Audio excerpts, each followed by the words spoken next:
Hello, this is OldCrowBalthazor, and welcome to Balthazar Strategic Arcana. So this is the end of my match with BiteNibbleChomp with his 1904 Imperial Sunrise scenario, where I was a Japanese and he was a Russian as an AR.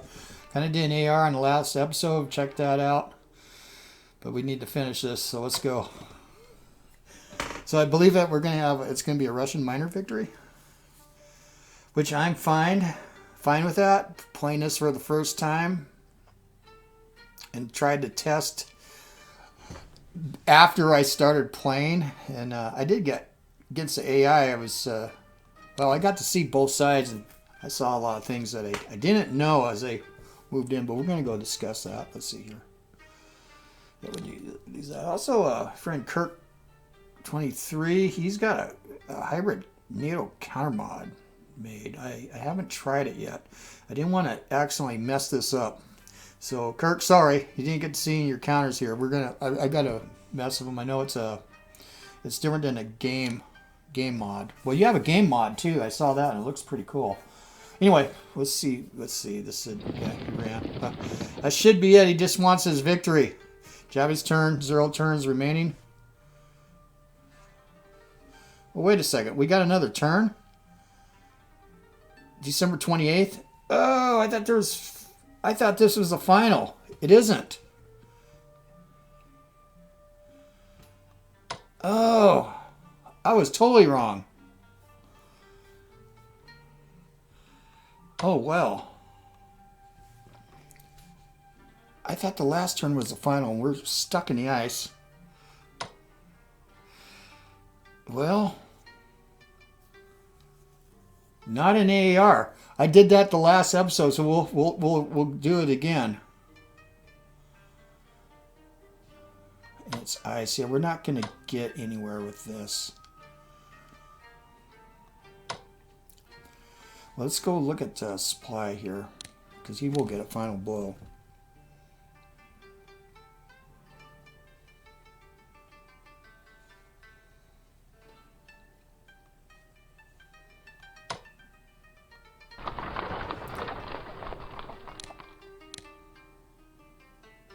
It didn't help here at all.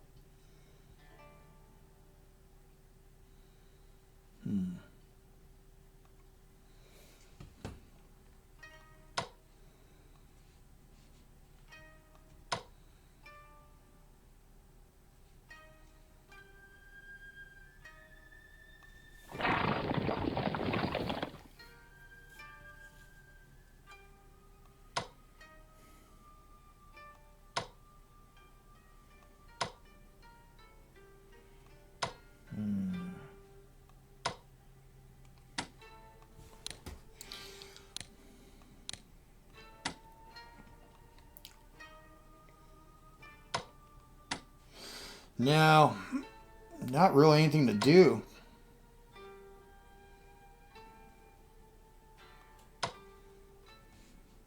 Would I be able to get around him? No.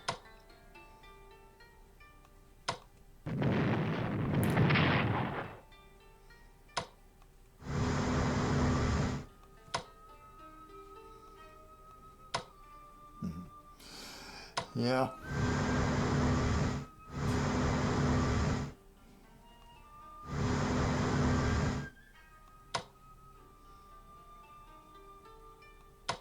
Yeah, you can't get in. I would just keep them here. You're stuck. Oh, my goodness.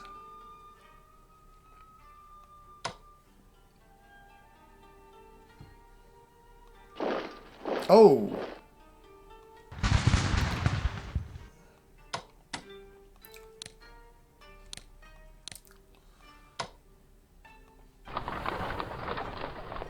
That port's blocked. Yeah, I didn't buy anything else. Well, let's make this quick. Yeah, he did manage to get some in there after all. Okay.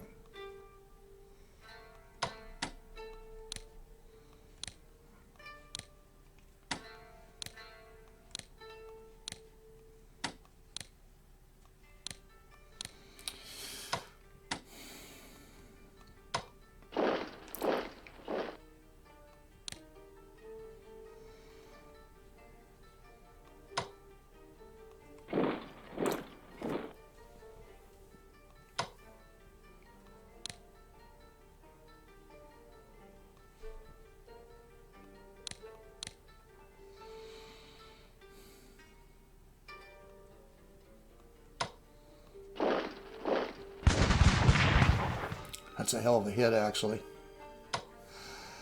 But that's it. But I shell that? Oh, I can't shell it. Okay.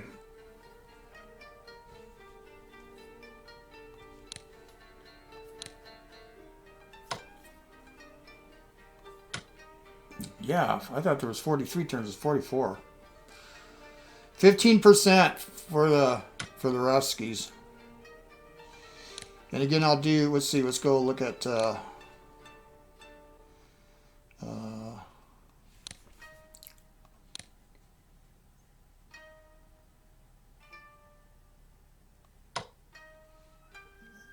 Our losses. 17,771 to 30,486. Oh my gosh. And again, it's oh wait. Losses. Entire fleet. 25 to my 4. 33 to my 14. But the Russians can handle that. Except for their fighting spirits down. So a little earlier and a little more mayhem. If they lost Port Arthur, he probably would have lost. Well, I would have got a minor victory anyway. Could have took Vladivostok. I doubt it. It'd be really difficult. Or if I couldn't take well, yeah, it's 22 to 14. That's still that's terrible for Japan. Yeah. You know what this is economic ruin for Japan. I do have all this money. I would probably go ahead and buy one of these and a cavalry brigade. Yeah. That's all I could get. Then it'd be way out there. But it's peacetime. It's going to be peace. Peace! All right, that's it. Yeah, big mistake. I thought this was the AAR. He's been waiting. I was just going to do an AAR. But I'll do it in the next one again. Because I wanted to explain what Japan could do early on to not get in this situation. Still, I think we did pretty well. All right. Oh, OldCrowBalthazor, thanks for watching. We'll see you on the virtual battlefield. I'm gone. Hello. When I clicked off, this is the final turn. What? Okay, Russian minor victory. I'm going to splice these together. Packaging. Okay, we're grayed out. Oh, now let's see if we can look at stuff. No, we can't. Oh, that is... Oh, yeah, we can. Let's see what Russia... Okay, no. What can we see here? No.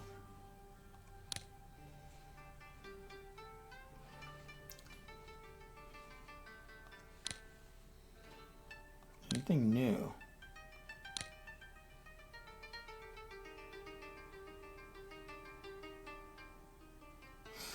No.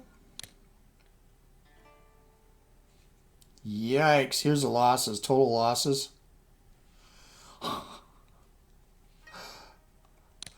Alright. Well, yeah, this is a surprise. I wasn't prepared for this. Well, I can do a pseudo AAR, I guess, or an AAR. Okay. Russian minor victory. Okay, so with Japan, very at the beginning, what you need to do.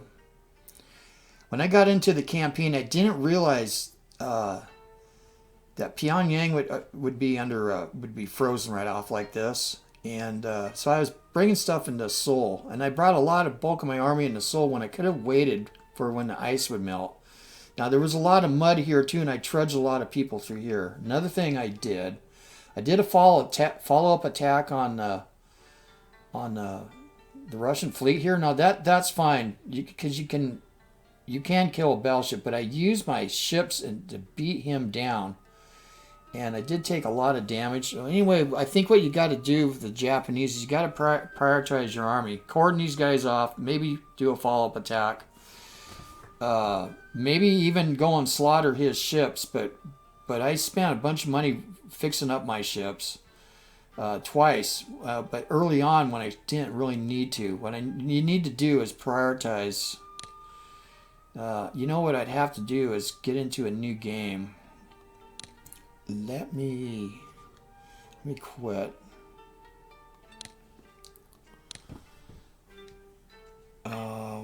Yeah.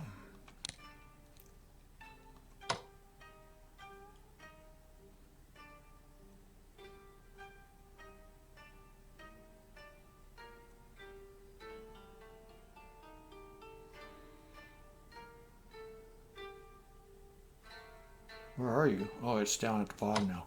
See, I got this file before the update, so let's try this. The file that we've been playing was something I got before it was release. Yeah, Japan. Let's go look at this. Yeah, we can do this. We use 3D sprites. Okay. All right, let's just run through this real quick. Right. Okay. Okay, then you get this.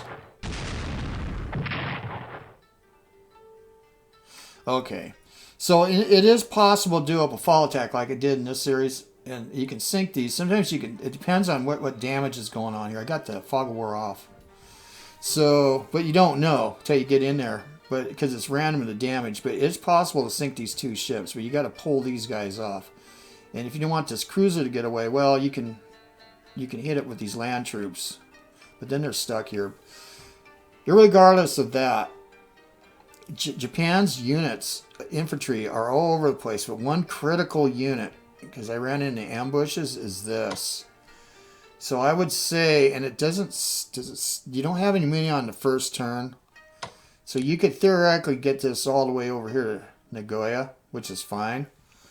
So that on your second turn, you got to get this cavalry over there, and you got to get it up here, and spring does come and this ice melts, so it'll be 2 or 3 turns. So you got to get the cavalry. Now, in the purchases, you got to save your money up for this, but there's 2 divisions you could buy. I was never able to buy these in this game because I got it, I got into combat pretty early, and I ended up repairing ships too. I would recommend definitely getting these 2 divisions, which means you don't make 300 a turn. So it'll take a little bit, but you got to get them early on. I would recommend this too. This 250, another cavalry brigade. Now, I never lost my cavalry brigade, but I almost did. I only in this match used 1 cavalry brigade. And they're a brigade. They're not like the Russians, Cossack Corps. They're critical for spotting, so because the ambush mechanic in here is difficult. Getting another field artillery, not so sure about that, but it would be handy. The other thing is looking at the production here.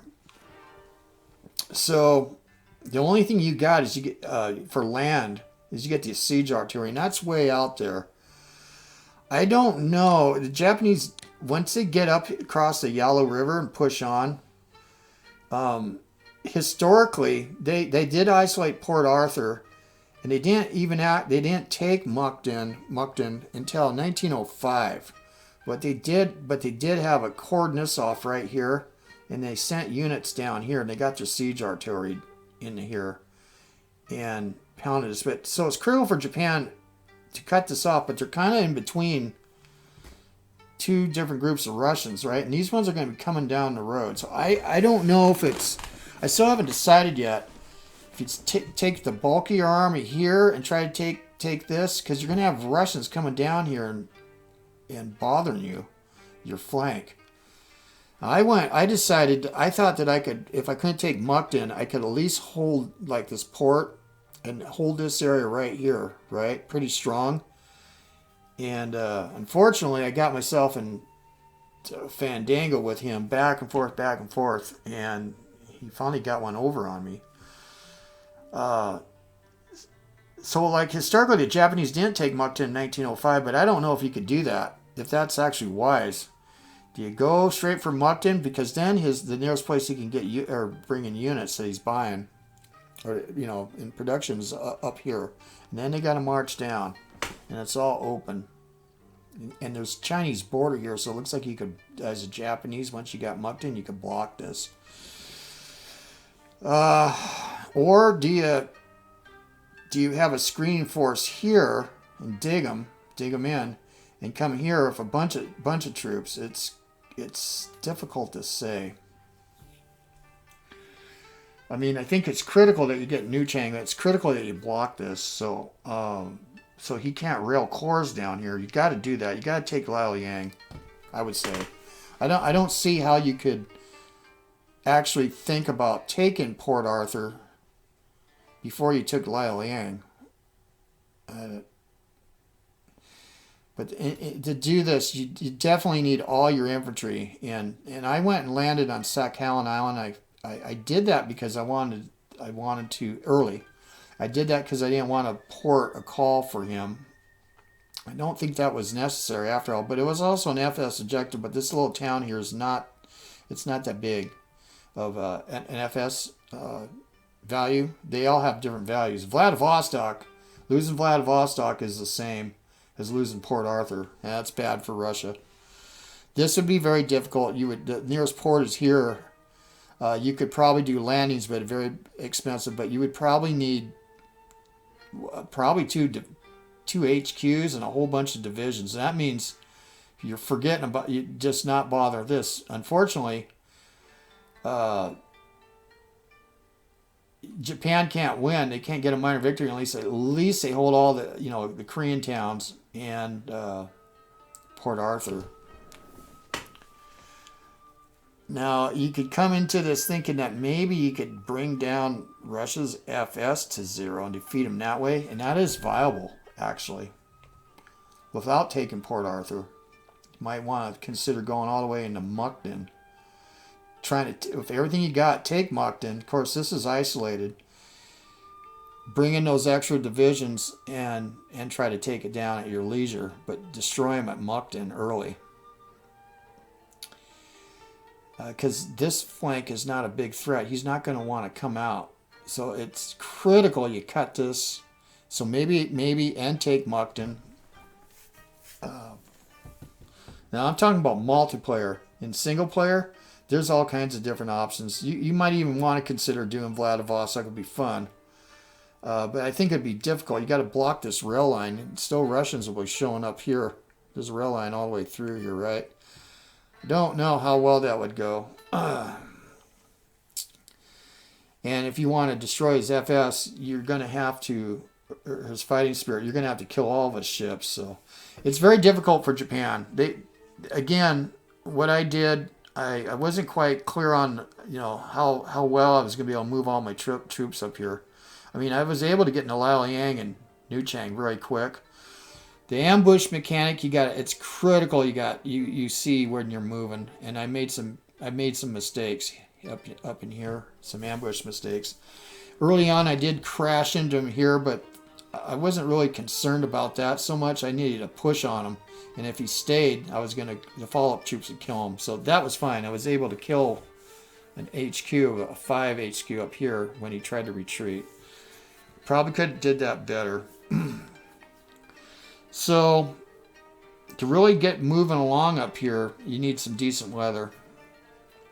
But, anyway, my match with Ryan, I dug it. I mean, I did make mistakes, but I think I did some good moves too. I mean, especially with the Navy and stuff. I did manage to kill all of his ships. But again, looking at this, all these units are spread over Japan. So, the opening moves again for at least 2 or 3 turns. You can bring them through Seoul, but it might be wise to hold off because there's mud and it takes turns and turns to get up here, even if you try to force march them. It might be more beneficial to wait until this clears and then pour them in through here. Even this, attacking this ship, might not be wise. It might be better to move these guys on up. Now this is going to go over. See, I went and attacked here, and when you do that, you can't move far. As opposed, well,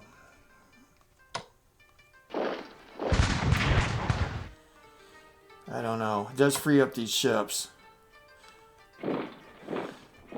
Kuroki, yeah, I don't know. I like killing that ship with the infantry in the port, but you could do it very easily with these. But these can be used up here. So anyway, in my match of I just jumped right into it, and I mean I was able to test for about a day or two, and then once we got playing, I was curious about the Russians, so the production schedule, and that was another thing Brian did very well, which I didn't anticipate. When I was looking at Russian production, I was looking at his cores. I knew they would show up in June, but I didn't realize realize that he was going to buy Cossacks. Cossacks, they're going to show up 2 or 3 turns before, and he did. He bought the Cossacks and used them as a screen, and they got great evasion, so it was hard for me to kill them. So by him pushing those, getting those first, they showed up, and it screwed up my timetable. When I was going after him, I was anticipating I could be right on Mukden and might be able to even take it. That's why I pushed really hard at Liaoyang, and here I didn't want him railing any cores down here, and I thought I was going to be able to grind him here at Mukden, flank him. That didn't work out well because he had Cossacks, and it was just enough to stop me. So the Japanese, when they do get up in here, they bring their army, bulk of their army. They got to support each other. It might be that Mukden is the way to go, and then Port Arthur. But you got to take Mukden, otherwise you're going to be stuck like this, and then get in the situation I did. You got to buy those 2 other infantry units. This infantry division here, I had moved him around. He had those cruisers out there, and I did see an opportunity to take this island, but I had spent money on an AV, and they're expensive, where I could have just shipped them out.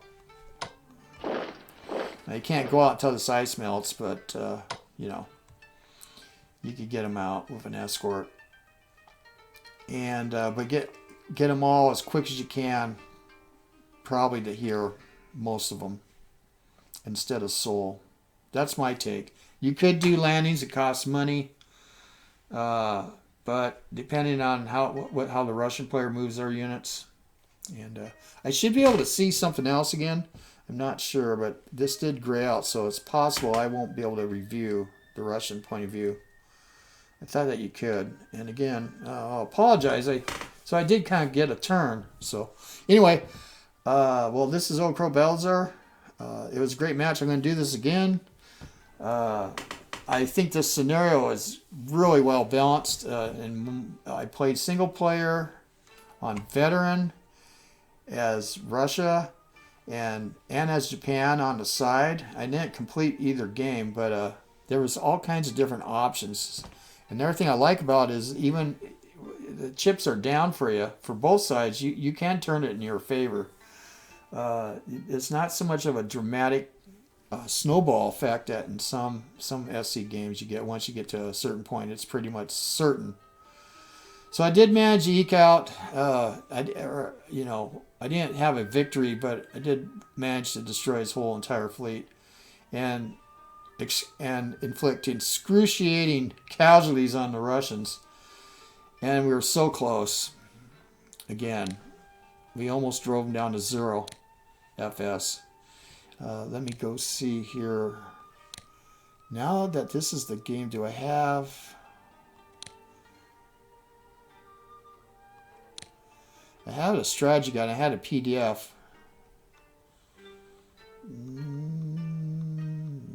No. Which one is this? Is this it? Here it is. 1904 Imperial Sunrise Strategy Guide.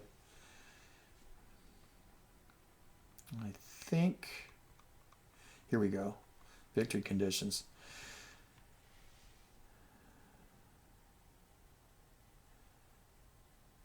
So this I could have gotten a Russian, or I could have got a Japanese major victory. I was really close. Russian fighting spirit is below 1%. or Japan controls Tokyo, Seoul, Busan, Port Arthur, Mukden, and Harbin. I think it's really hard for the Japanese to get a major victory. A minor victory, that's doable, and that means putting everything you got on taking Port Arthur, I guess. Of course, you're going to have Mukden looming above you and Russian forces, but that's possible. But I think it's equally as possible that you could just get him into a grinding situation, get his fighting spirit down to 0. I mean, I got him down to 15%, so... the Russians, they got a minor victory. So, yeah, they have Borzowitz up in Siberia, Vladivostok, Harbin. How they got it is they own Port Arthur. So, it's all about Port Arthur. And, that's why this war, that's the major reason of this war anyway, because the Japanese had took it, from the Chinese 10 years before or so, and in the War of 1894, the Sino-Japanese War. And then European powers force the Japanese out. I mean, that's just not right. And so, and the Japanese had economic interests in Manchuria. They were worried about big European power, like Russia, their influence in Korea, and Japan. Yeah, they were being treated like a second-rate power by the Europeans. There's a racist element involved in everything. So, well, anyway, that is it. So, anyway, 1904 Imperial Sunrise. I just love this scenario. I think it's got a lot of replayability. I'm definitely going to want to do this again and feature it on YouTube. Maybe as the Russians, maybe as the Japanese, and try it again. See if I can make something work this time where we actually get a victory. But I'm quite satisfied. So with that, well, we'll see you guys on the virtual battlefields and girls. And I am gone.